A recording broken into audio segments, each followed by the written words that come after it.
Which state is the best at education? Well, if you look at the website for the national assessment tests, you might think Massachusetts tops the list. They're the best state, right?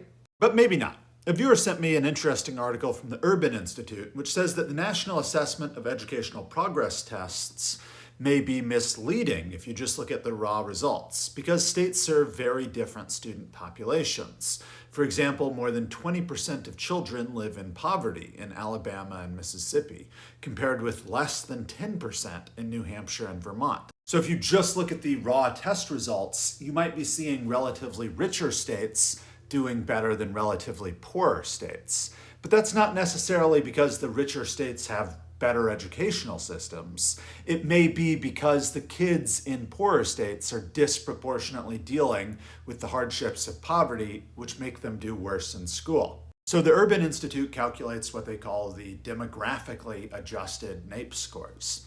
This is taking into account things like gender, age, race, ethnicity.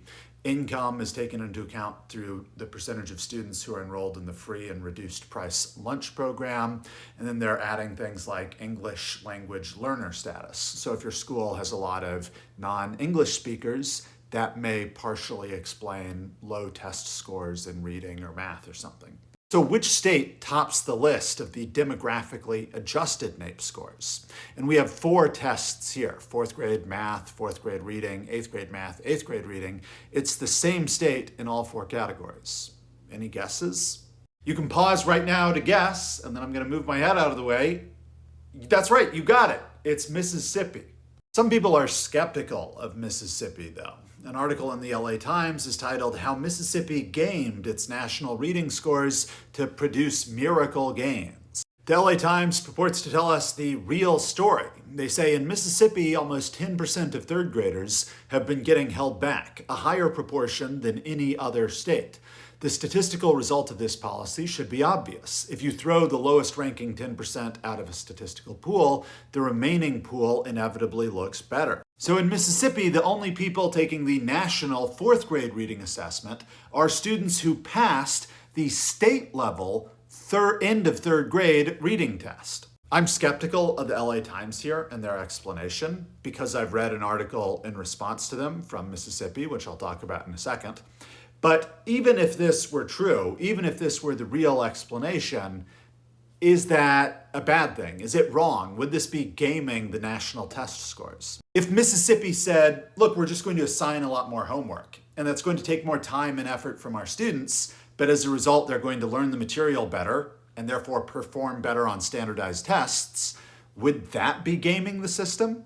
I don't think so. The students would actually learn the material better and demonstrate their improved learning on the national tests. And I tend to think that's basically what's happening here. If you threaten students with having to repeat the 3rd grade, they might try harder, put in more effort, actually learn the material. And if they don't, then they might have to actually repeat the 3rd grade, where they have to expend all the additional time and effort to relearn the material that they didn't quite get the first time.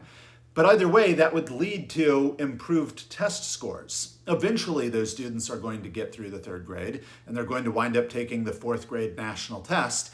And in part because they've spent more time learning the material, and perhaps in part because they're just older, they will do better on the test scores.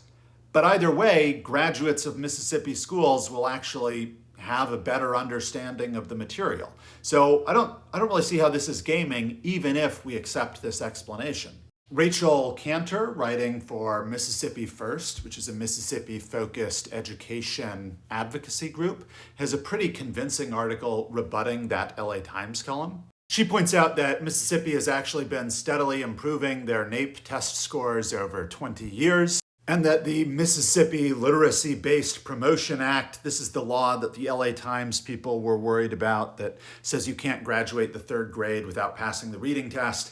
That did not go into effect for 3rd graders until 2015. This means the first year that Mississippi kids who experienced the GATE where in the NAEP sample was 2017, when 15 out of our 20-point gain had already happened. So regardless of what you think about making students repeat the third grade, it probably doesn't explain most of what's happening in Mississippi. She says, in my humble opinion, as a person who might just be an expert on education policy in Mississippi, there's actually a much less sexy explanation than either a single policy miracle or a sham, but one which has the most coherence considering all of the information. And then she basically goes on to say, look, we made a number of different changes in Mississippi. We have a long-term commitment to increasing state standards and aligning state testing, but it's not one simple answer. It's all these different reforms we've done over 20 years, which sounds plausible to me.